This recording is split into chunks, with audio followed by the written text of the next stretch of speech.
Good morning. আজকের তো কি প্রচণ্ড গরম, গরম তো আরও বাড়বে শুনলাম। সকাল হলেই সব পর্দা ফর্দা সব দিয়ে ঘরে জানলা বন্ধ, পর্দা দিচ্ছি, মানে কি করে গরমটা থেকে বাঁচা যায়, কিন্তু তাও বাঁচা যাচ্ছে না। আর এই যে ছেলের ঘরেও পর্দা টর্দা সব দেওয়া। ছেলে তো পড়ছে, সামনে পরীক্ষা, তো পড়তেই হবে, ওদের তো আর রেহাই নেই।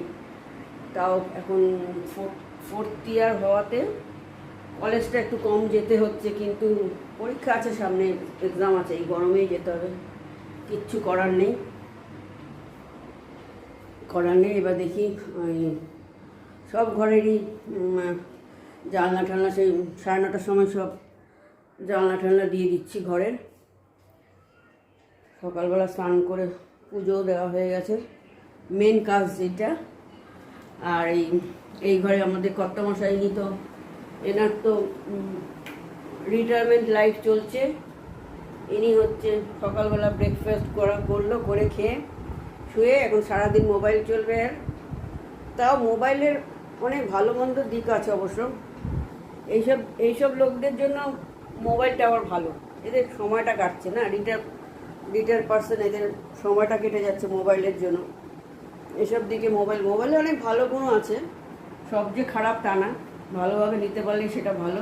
এই যে শুয়ে আছে, এর শোয়া শুরু হয়ে গেলে সকাল থেকে ব্রেকফাস্ট করে এখন শুয়ে থাকবে, মোবাইল দেখবে, দুপুরে খেয়েও মোবাইল দেখবে, এর হচ্ছে এই অবস্থা। কিন্তু আমাদের তো চলতেই হবে, যতই গরম হোক যাই হোক আমাদের তো চলতে হবে, রান্না বান্না সবই আমাকে করতে তো হবে, আর তো নিজেই রান্না করি। সুতরাং এই অবস্থা আজকের, প্রচণ্ড গরম, মানে পারছি না, মানে রান্না করছি আর একটু বাদে বাদে গিয়ে ফ্যানের নিচে বসছি, মানে প্রচণ্ড কষ্ট হচ্ছে গরমে। রান্নাও আজকে খুব সাধারণই, গরমে টক ডাল করে রেখেছি আম দিয়ে, আর এই আলু পটলের তরকারিটা করব।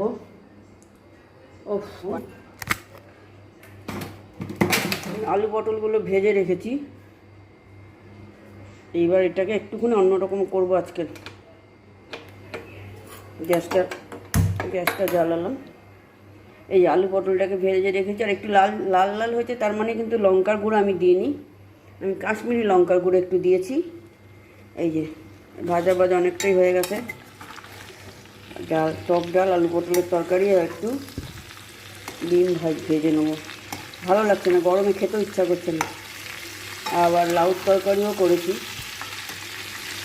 এই যে প্রেসার কুকারের মধ্যে লাউর তরকারি করেছি। গরমে যত শর্টকাট চালানো যায়। এই যে এইবার ধনে জিরে গুঁড়ো তো দেবো, যেটা স্বাভাবিক দেয়, আর একটুখানি চিনিও দিয়ে দিলাম, আর দেবো জিরে আর গুঁড়ো দেবো একটু, হলুদ আর লাগবে না, একটু ধনে গুঁড়ো দেবো।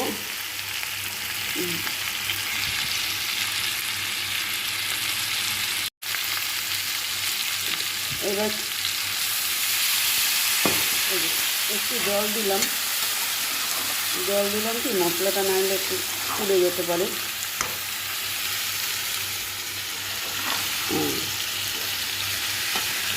আর দেবো পেঁয়াজ দেবো না, একটু গরমে পেঁয়াজ খেতে একদমই ভালো লাগছে না। একটুখানি টমেটো পিউরি দেবো, 2 চামচের মতো টমেটো পিউরি দিচ্ছি। আর যেটা দেবো তিল বাটা, তিল আর চালমগজ একসঙ্গে বেটে দেবো, তাহলে একটু টেস্টটা ভালো লাগবে। কাজু বাদাম সবসময় সবার ঘরে থাকেও না, আর সবসময় যে কাজু বাদাম সবাই দিতে পারবে সেটাও না, সেই জন্য কাজু বাদাম না দিয়ে তিল আর চালমগজ বাটাটা দেওয়া যেতে পারে। ওই যে এমনি তো অনেক কম কাজু বাদামের থেকে। কাজু বাদামের যেটা যেই দাম তার চেয়ে তিল আর চালমগজের দাম অনেক কম। চালমগজ আর তিল বাটা বেটে রেখেছি, এই যে বেটে রেখেছি। এখন এটা দিয়ে দেবো। পেস্টটা সাধারণ আলু পটলের ঝোল আবার আমার কষ্ট আবার খেতে চায় না পটল, সেই জন্য আমি একটুখানি আজকের একটু অন্যরকম করছি। এই যে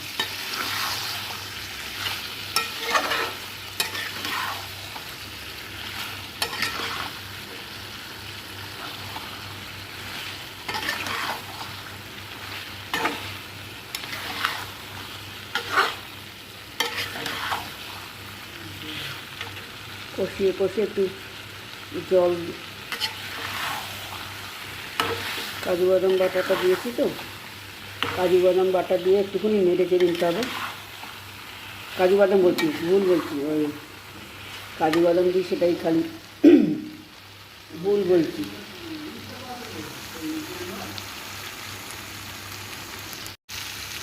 কাজু বাদাম বাটা দিয়ে করি তো অনেক সময়, অনেক কিছু সেটাই মুখে আসছে। চালমগজ আর তিল বাটা দিয়ে করে দেখবেন, আশা করি ভালো লাগবে। এইবার জল দিয়ে দেবো, জল দিয়ে দিলাম, মিষ্টি তো দিয়েছি।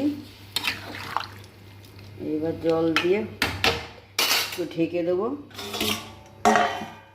5 মিনিট। 5 মিনিট পর দেখবে একটুখানি, খুব জল রাখবো না এটা।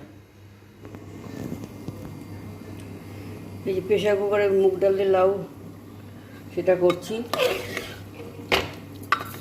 এখন এই গরমে এইসব খাবার খেতে হবে, যেসব খাবারে ঠান্ডা থাকে, পেটটা ঠান্ডা থাকে। পটল, লাউ, ঝিঙে, যেসব সবজি আমাদের অতটা ভালো লাগে না, কিন্তু সেগুলিকে যদি একটুখানি অন্যরকমভাবে করা যায় তখন সেই সবজি আবার উঠে যায়, তখন সবাই সেটা ভালো লাগে। একটু অন্যরকম করে করতে হবে। এই জন্য আমি আজকে করছি মুগ ডাল দিয়ে লাউ দিয়ে, প্রেশার কুকারে করেছি, তাড়াতাড়িও হয়ে যায়। সামান্য জল দিয়েছি, হয়ে এসছে। আর একটুখানি জলটাকে টানাবো। এই লাউ, টক ডাল, আলু পটলের তরকারি আর লাউ করলাম, আর একটু ডিম ভাজবো খাওয়ার আগে। এই করবো, ওই গরমে আর পাচ্ছি না। এই যে লাউ তরকারিটা হয়ে গেল, আর এই যে আলু পটল তিল আর চালমগজ বাটা দিয়ে করেছি, এটাও হয়ে গেছে। হাউসওয়াইফদের অনেকে ভাবে যে হাউসওয়াইফ তো তার কী কাজ আছে, হাউসওয়াইফ ঘরে থাকে, কিন্তু হাউসওয়াইফরাই জানে তাদের সারাদিন কী কাজ করতে হয়। এই এখন এগুলো হয়ে গেল রান্না, সকাল থেকে সমস্ত কাজকর্ম, মানে আমার পার্সোনালি যা থাকে।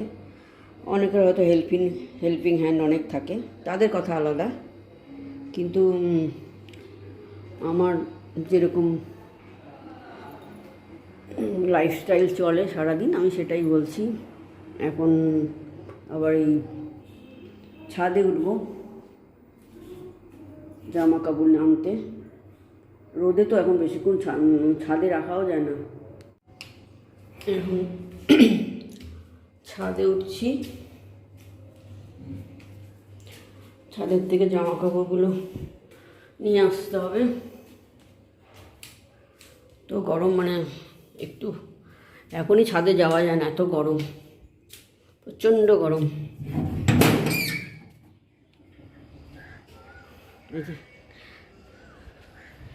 দিয়েছি সকালবেলা দিয়েছি, এখন কি অবস্থা ছাদের গাছগুলো, মানে খুবই বাজে অবস্থা। জামা কাপড়গুলো এবার এখন তুলব, ছাদে মানে পা দেওয়া যাচ্ছে না, এত গরম। উফ বাবা, আজকে এখানেই শেষ করছি আমার ভিডিও। ভালো লাগলে লাইক শেয়ার সাবস্ক্রাইব করে দেবেন। যারা করেছেন তাদের তো অনেক অনেক ধন্যবাদ, যারা করেননি করে দেবেন। আর কী বলবো, সবাই ভালো থাকবেন।